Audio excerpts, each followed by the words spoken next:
Di sebuah desa di pinggiran Banyumas, tinggal seorang pria bernama Parmin, buruh bangunan berusia 43 tahun. Ia hidup miskin bersama istri dan 2 anaknya. Gubuk reot yang ditinggalinya sering bocor, dan penghasilan harian kadang hanya cukup untuk makan nasi dan garam. Parmin merasa frustrasi. Ia ingin seperti tetangganya Pak Darto, yang dalam 2 tahun terakhir mendadak kaya, rumah bertingkat, mobil baru, sawah luas, padahal sebelumnya Pak Darto hanyalah tukang tambal ban. Suatu malam, setelah minum di warung tuak, Parmin memberanikan diri mendatangi Pak Darto. "Saya mau ikut jalan panjenengan, Pak. Saya siap apa saja, asal keluarga saya bisa hidup enak." Pak Darto menatapnya lama, lalu hanya berkata, "Ada tempatnya, tapi kau harus benar-benar yakin. Sekali masuk, tak bisa kembali." 2 hari kemudian, saat malam Jumat Kliwon, Pak Darto mengajak Parmin naik ke Bukit Lempung, tempat yang dikenal angker. Di tengah hutan lebat, mereka berhenti di depan mulut gua yang tertutup semak-semak. Di sana, Pak Darto menggambar lingkaran dari darah ayam hitam dan membacakan mantra dalam bahasa Jawa kuno. Dari dalam gua, terdengar suara napas berat, seperti hembusan sapi besar. Tiba-tiba, udara berubah dingin. Dari kegelapan gua muncul sosok tinggi besar dengan kepala kambing, bertanduk, dan mata merah menyala.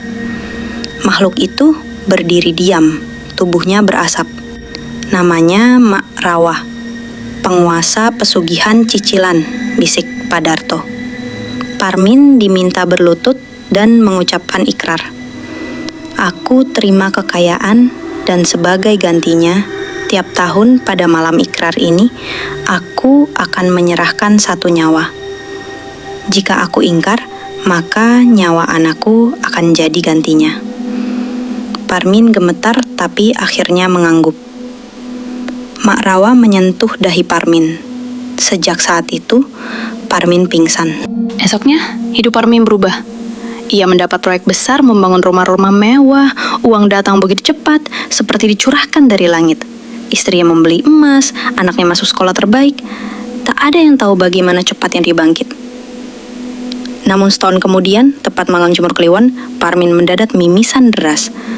Dalam tidurnya, ia melihat Marawa berdiri di samping ranjang dan berkata, "Waktunya membayar cicilan pertamamu." Parmin panik. Ia ingat harus menyerahkan nyawa. Tapi siapa?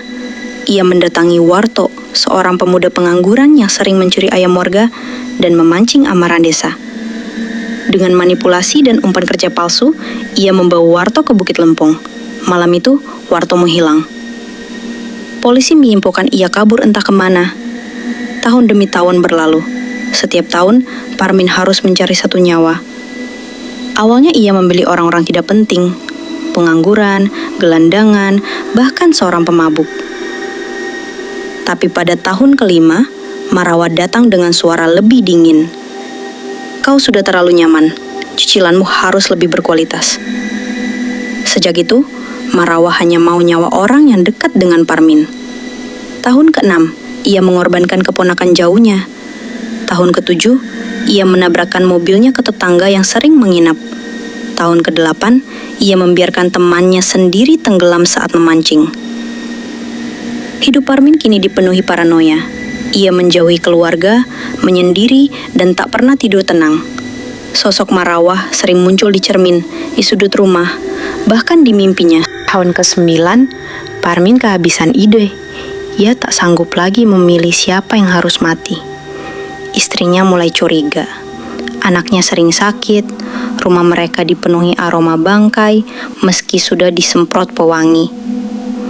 Malam itu, Marawa muncul di kamar anak bungsunya, Sari, yang masih berumur 12 tahun.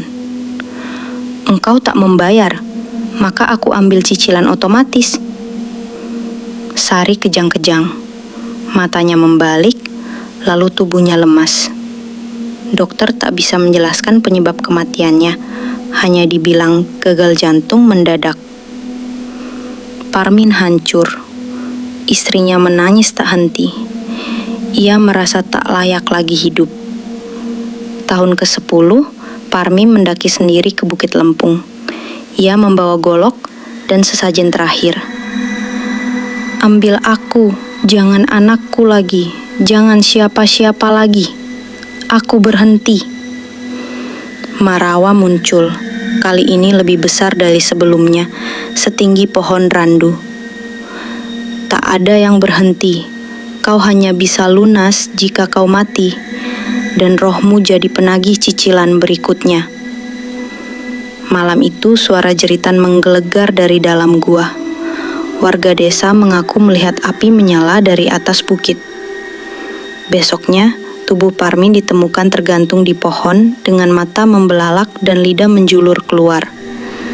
Di sakunya ada kertas kecil bertuliskan, "Jangan pernah mencicil kesepakatan dengan iblis." Setahun setelah kematian Parmin, warga desa mendengar desas-desus ada seorang pemuda baru, si Ardi, yang mendadak kaya setelah pergi malam-malam ke Bukit Lempung.